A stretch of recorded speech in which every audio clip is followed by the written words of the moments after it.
Welcome everyone to the inaugural edition of Happy to Fail, a podcast where we hope to break the stigma associated with people living with mental health challenges, because we know for a fact that throughout the nation, so many people have problems, challenges related to mental health, and are often bullied, signaled out. They're pushed out of the way because they're deemed like this special case in society that people just do not want to work with. And I know that for a fact as a person living with mental health challenges since I was 6 years old. And in this podcast, we're going to be defying the odds, defying the expectations that people living with mental health challenges can't live healthy, normal, and productive lives. And Happy to Fail, I'm going to be sharing personal events, personal journals, chapters of my life, if you will, that not only did I live through, but I was able to overcome them. And I'm going to share that with each and every one of you with the specific goal of motivating others to seek help, because I know that from the moment that you have the possibility, there's that little thought in your head that lets you know what, maybe I do have a mental health challenge. I know it can be really scary. I know that it's a lot easier to sometimes just leave that under the table and hope it goes away. Hope that depression, bipolar disorder, obsessive compulsive disorder, and so many different challenges, I know we hope that they sometimes just magically go away. But the most important thing that matters is that people want to help you. People have services out there that can really make a big impact in your lives. And you can expect to listen to a brand new episode each and every Monday, because I know that if you're like me, you sometimes have a case of the Mondays, that if you were in traffic, you and I could just hang out for just a little bit. And I know that you're probably asking yourself now, so who am I listening to? Because the traffic's not going away. My name is Juan Velez. I am from Puerto Rico, and above anything else that I can say, I am simply put a person that has overcome so many odds and challenges in my life that I feel like, hey, let's hit the record button, let's have a microphone, and let's motivate and try to change the world. But I'm not going to be doing it by myself. We're going to be doing it together. I've also been certified as a peer specialist, so I provide direct support services based on my lived experience. I've been able to fortunately travel all over the nation to over 20 different states, sharing my story, hearing other incredible, amazing stories that let me know, hey, I'm going through this right now, but look at that person. Look at everything that person overcame, and if they did it, I sure can as well. This show is not meant to replace emotional support or any kind of related service. Happy to Fail is an audio journal about my personal story, so you and I can motivate each other for a better future. But if you are in need of help, if you're at an emotional risk, please don't be afraid to contact the National Suicide Prevention Line at 1-800-273-8255 or visit suicidepreventionlifeline.org. And if you're like me and you live in Puerto Rico, you can contact AMSCA's 24/7 crisis line, known as Línea Paz, at 1-800-981-0023. We can check off that you know who I am, you know when the show's going to be available, and the next question you can have is, why in the hell is this called Happy to Fail? Because there can be other positive names, other things that you can name this, but as I sit here right now, I'm a married man. I love my mother and I proudly support her. I have a car debt, which I hope to pay off this December. So, cross your fingers and let's hope that happens. I have a job that I love doing, but being perfectly honest, I never thought any of that would be possible, because as I grew up, 6 years old, I'll never forget it. I was having a pretty good time. My parents were divorced, but sometimes we would go to these activities just like every other normal family. But then one weekend later, I had another activity that we were going to be going to. And, I was this little kid. I was a little bit on the chubby side, but I had me a long-sleeved navy blue shirt. I had black pair pants, and I put the same things on, but something happened. To me, I was just telling myself, this doesn't fit, just something doesn't feel quite right. But I knew it was fine, because just 1 week had gone by since I previously worn these pair of clothes. And it wasn't just that. It was the thought process of, well, if I go to the activity and I wear this, people are going to bully me. They're going to think I'm fat. They're going to think this and that. Yet I knew that the people that I was going to see were loving, caring, and supportive people, whether they were family or whatever. So my thoughts, in contrast to the actual actions that would occur, just made no sense at all. I went into a big anxiety attack and all these things, and it wasn't up until I was 9 years old. So remember, I just said that at 6 years old, I knew something was going on.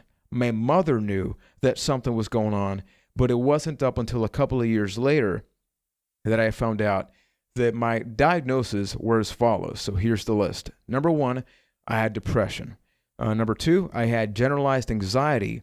And then number 3, I suffered from obsessive compulsive disorder, which I believe is one of the diagnoses that people often misunderstand. I think that when we talk about that and bipolar disorder, so many people have commercialized that, social mediaized that, where it's become a normal thing to say, oh, I'm OCD because I like to do that too. I'm that clean and neat person. And obsessive compulsive disorder, ladies and gentlemen, is not about that. Now, as I mentioned, this show is not meant to replace psychiatric support. There are incredible podcasts out there that are hosted by clinical staff, and you should definitely subscribe to them. So whenever I talk about a diagnosis of any kind, I'm saying it from experience. I'm going to speak about those because I lived through those, and I know what that's like. I know the frustration that comes with being diagnosed with that. So let's take it back. So at 9 years old, I was diagnosed, right? That happened. But in those years between, I started having all of these intrusive thoughts. I know that now. To me, it's just like these thoughts that wouldn't go away. But yeah, they're called intrusive thoughts. So I could be talking to somebody. I could be talking to a friend at school. I could be talking to my mother, my brother. And in my head, even though we could be having the best time ever, we could be having an awesome time, my thought process was, what if he dies tomorrow? What if she dies tomorrow? What if your mom drops you off at school, but then when she leaves, she's going to be in a car crash? You're not going to find out because remember, I'm 29, so cell phones were not exactly accessible back in the day. It's not like nowadays where every kid has a cell phone, but it was, okay, so she's going to crash and die, and then you're never going to get to the funeral, and then you're going to have to live with your father, even though you don't want to really live with him. And then who's going to pay for the funeral? And then what's going to happen to you? What does your future look like? And all of these intrusive, once again, unwanted thoughts will be spiraling out of control and all happening in the span of seconds, where maybe a normal, I'm going to say a traditional human being could have these thought processes and go like, okay, that's ridiculous. Because it is. Because think about it. It is an unwanted thought. It doesn't make any sense. The more that I wanted it to go away, the stronger it became. So that is the obsessive part of obsessive compulsive disorder. On the flip side, there is the compulsion, which is I have this anxiety that is very much active right now. So what am I going to do about it? What I did in that case was spit uncontrollably on the floor, on my clothing, including my clothing for school. So let's just say that as a chubby, antisocial kid, all of a sudden spitting on my clothing, it didn't make me the most wanted kid. I often got pulled away. I was by myself, and that was the thing. And then I would get home, and then obviously my mother would be like, hey, oh my goodness, what is that smell right now? To which I could smell as well. But the more I became aware of it, the more I started doing it. And that's because the obsession is the unwanted thought, and then the compulsion is what you do to reduce the anxiety. So if I have this thought about somebody dying, I would spit as a way to reduce that anxiety. So fast forward a couple of years later, because remember that each episode is going to be about a specific chapter in my life. I just want to be able to give you the extended 20 to 30 minute trailer so you have a basic idea of what my life was like. Notice that I mentioned that my mother was divorced. So it was around this time that she started telling my father, hey, this is going on. And let's just say, because I want to save one specific episode to talk about that human being, that my life would have changed dramatically had I have gotten my father's support. Yeah, I was diagnosed with those three things. That's cool and neat. But I think another topic that I got to talk about down the line is trauma, because my father emotionally and physically abused me to the point that if I was bad, I was worse. It was that when those things happened, they traumatized me in such a way that I just kept those thoughts to myself. I kept the compulsions down. I made them go away. So on a 24/7 life cycle, I was always having these thoughts and they would never go away. They would always be there.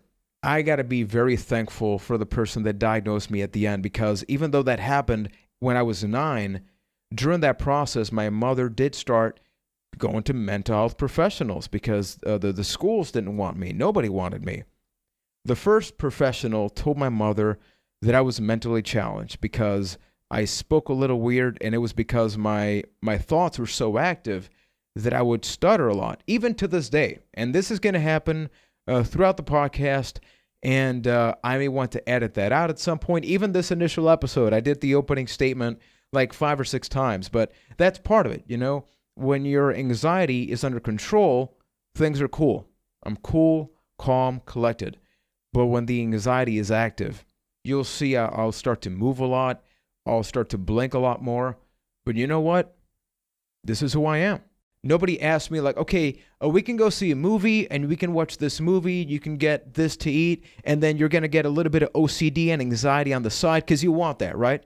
Nobody asked me to suffer and live with these mental health conditions, just like nobody asked to suffer from cancer, just like nobody asked to become diabetic, depending the type of diabetes that you have. The fact of the matter is that we have these situations and we either work with them or we don't. So the second professional that we visited told my mother the following, that my mother was not being hard enough on me, and then that she just needed to be a stronger mother.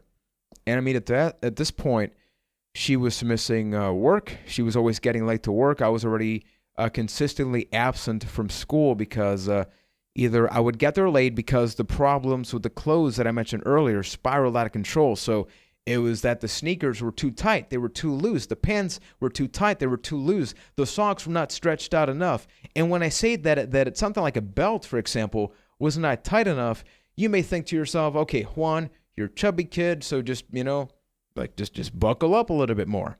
I got to the point where I poked so many holes in my belt that my waist would be purple. And I'm not talking like light purple. As I see a building right here in Puerto Rico right now, it's going to be that kind of purple. It's like this deep, dark purple. And it was like that with everything, with my shoes, my sneakers. So I began developing circulation problems because, well, guess what? You put things too tightly into your body, eventually your body starts not functioning, I should say, as it could. So in school, you can imagine the bullying that began to happen when here's this chubby kid that has the pants so tight that you can see the overlap, with the shirt. And that bullying only led me to eat more and have more compulsive and obsessive thoughts and processes and things like that, to the point that I went from school to eventually no school. And I'll be talking about the process that I'm going to mention here briefly, which is that one of the things that helped me was that I was hospitalized in Wisconsin. I'm going to be forever grateful for everybody that helped me over there, because by the time I was diagnosed, I was so messed up, because there's no pretty way to put it. I began being physically aggressive to my mother, to everybody, because I was tired talking about that stigma that I mentioned at the very opening of the show. I was so tired of people talking about me, but not with me. Like, you can be in a waiting room and everybody's just pointing at you because you're just a little kid. You can't be open about your process. You can't have any participation in the decision-making processes of your treatment. Yet here I am knowing like I'm the person living through this. I know what it's like to live with this. You don't, yet here you are making decisions about me. I can tell you what's in my head. So because I got so tired of that, I just told myself, well, if the good way is not happening, where I'm just this cute little chubby kid in the corner, Well, guess what? I'm going to be the bad guy. I'm going to be the bad kid that's going to tell everybody to F off. I'm going to become everybody's enemy, to my mother, to everybody, to the point that when I first visited that last psychiatrist that finally gave me the proper diagnosis so I could get the proper treatment, the first thing that I did is I said a lot of words that I will not say on the show, but then afterwards, I just literally walked off. That is exactly what I did. But eventually, they were able to convince my mother and I to travel to Wisconsin. I was hospitalized for 3 months there, and I had been off of school for over a year at this point. So just think about all of the things that this 9 to 10, 11-year-old, like those years are so fussy that I forgot I even knew how to play violin. It's crazy going back to the topic of trauma. When you live such a traumatizing life, your mind just blocks everything out. And it wasn't up until I reached 20, 21 years old that I began to remember these different things that happened throughout my life. The reason that this show is called Happy to Fail is that after receiving treatment in Wisconsin, we come back to Puerto Rico. I actually felt fine. Not only was the treatment successful, I developed an incredible relationship with my mother because we became friends. We became survivors. Nobody supported us except ourselves. Come back to Puerto Rico. Went back to the bullying. Went back to my father not understanding what was going on. Went back to the rest of the family not understanding. All those habits that I worked so hard to get rid of, they were back. But worse yet, I had the tools. I knew what was going on in my head, yet society didn't care. I was just a crazy kid. So what did I tell myself? This must have been at around 14 years old. I remember at this point my mother had lost her job. She had lost her friends.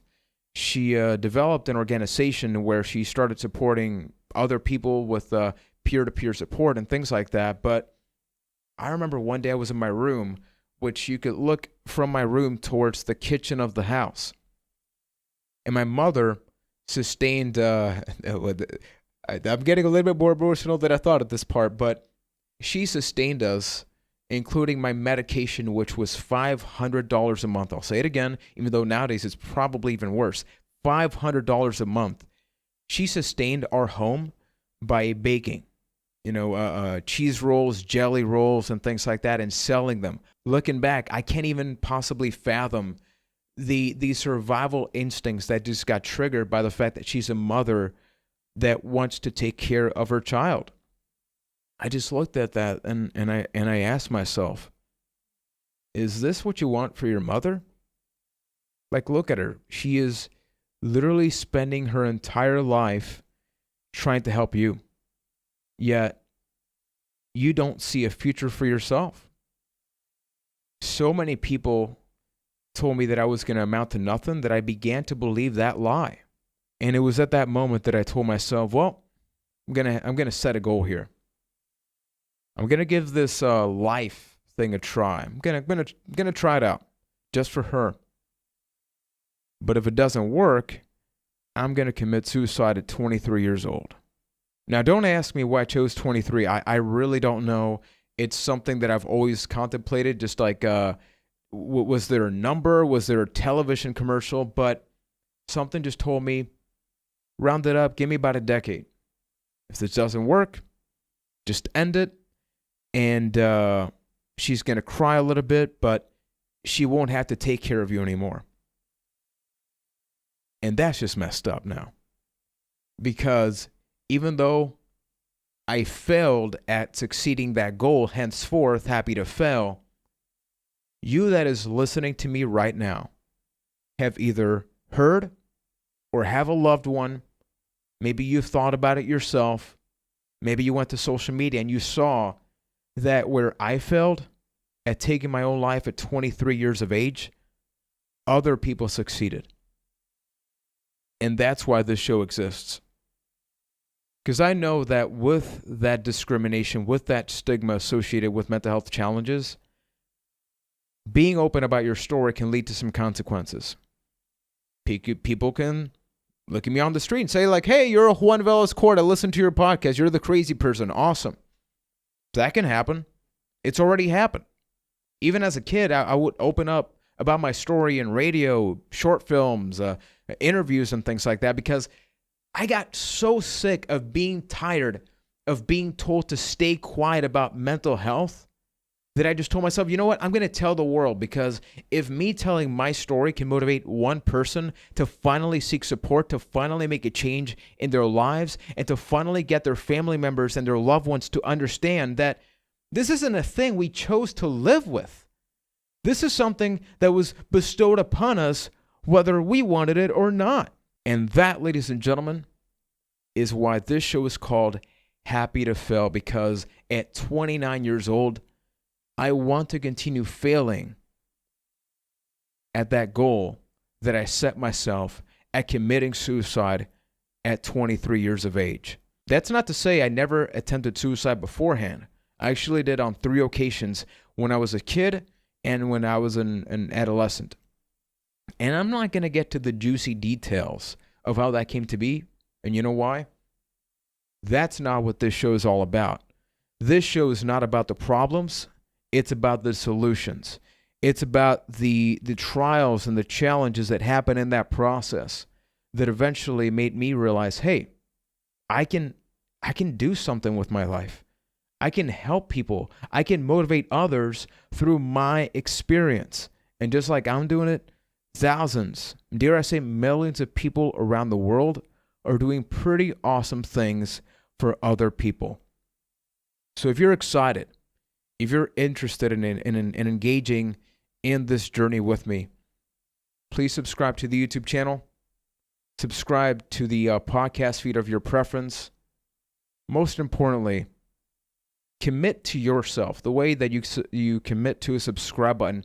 Commit to changes in your life, because whether you're listening to this because you yourself are going through something, or you have a loved one that's going through something, or honestly, you saw the thumbnail, or this became a recommended video and you wanted to check it out. Whatever the case, you can be better each and every day. And we're going to be talking about that right here. I do want to talk about the next episode. The upcoming episode is going to be about patient and the term of being called a patient. I want to make sure that the first 3 to 5 episodes lay the groundwork for everything else that we're going to be talking about, because believe me, I have about 14 episodes written out and many more that are going to be told as time goes by. And some of them are so embarrassing that even just thinking about them right now, I'm cringing. But because people, we got to have all sorts of emotions. I don't want to have this show end with people crying every single time. I want you to laugh. I want you to cry. I want you to cry from laughing so much. But most of all, I want us to learn from one another. So the next episode is going to be focused on exactly that, which is the term, the patient. How I lived through that, how I felt when people not just called me a patient, but they treated me like a patient. And I'm obviously not talking about this in a good way. The other thing is that I want to leave you with a little something to check out. So the recommended resource for this episode, I'm going to make sure that I always close off the episodes with a recommended resource. And this one is going to be a little bit more educational. The State of Mental Health in America in 2018, because when you go to mentalhealthamerica.net or just look up the State of Mental Health in America 2018 on Google, you'll see some statistics. One of them is as follows. Youth mental health is worsening. Rates of youth with severe depression increased from 5.9% in 2012 to 8.2% in 2015. So imagine what that is like now. Even with severe depression, 76% of youth are left with no or insufficient treatment, because those are numbers based on people that have at some point received services or they've been open about that. Think about all the youth, and maybe yourself included, that hasn't been open about it.